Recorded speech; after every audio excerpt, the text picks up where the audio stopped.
S'il y a bien une chose que vous devez connaître lorsqu'on vous parle d'investissement immobilier, c'est cette expression, effet de levier. Mais qu'est-ce que l'effet de levier? Ce concept consiste à emprunter de l'argent à une banque pour financer votre investissement.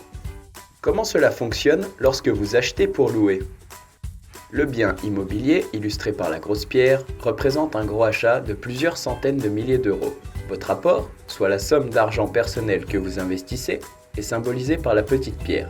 Elle est bien plus petite que la grosse pierre et ne permet donc pas de bouger le gros rocher et donc, par analogie, d'acheter le bien immobilier. Cependant, en coordonnant l'action du bâton, qui symbolise votre emprunt bancaire, et l'utilisation de la petite pierre comme d'un pivot, vous allez pouvoir bouger la grosse pierre et donc financer votre bien immobilier.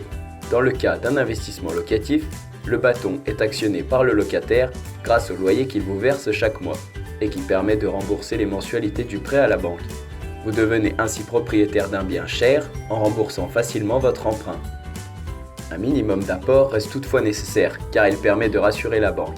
Cette dernière doit sentir que vous vous engagez dans le projet et vous accordera un prêt plus facilement. La différence entre un achat immobilier sans effet de levier et un achat avec effet de levier est flagrante. Dans le cas d'un investissement sans effet de levier, vous engagez la totalité de votre apport. Par exemple, de 60 000 € pour l'achat d'un bien dont le budget total est de 60 000 €, soit un petit studio dans une ville de taille moyenne. De cette manière, vous allez percevoir un revenu annuel autour de 6 à 7 000 €, mais vous ne pouvez acheter que ce bien pour un montant exactement égal à la valeur de l'investissement. Dans le cas présent, le risque est porté sur un seul bien, et si votre studio n'est pas loué, vous ne diluez pas le risque. De plus, votre apport est entièrement consommé. Dans le cas d'un investissement avec effet de levier, vous allez pouvoir investir dans plusieurs biens plus chers. Avec un apport de seulement 20 000 €, vous allez pouvoir investir dans plusieurs biens, par exemple 2 T1, pour un budget total d'environ 200 000 €. Ainsi, votre revenu annuel sera beaucoup plus important, ce qui sera encore plus intéressant une fois l'emprunt remboursé. Et de plus, votre risque se dilue.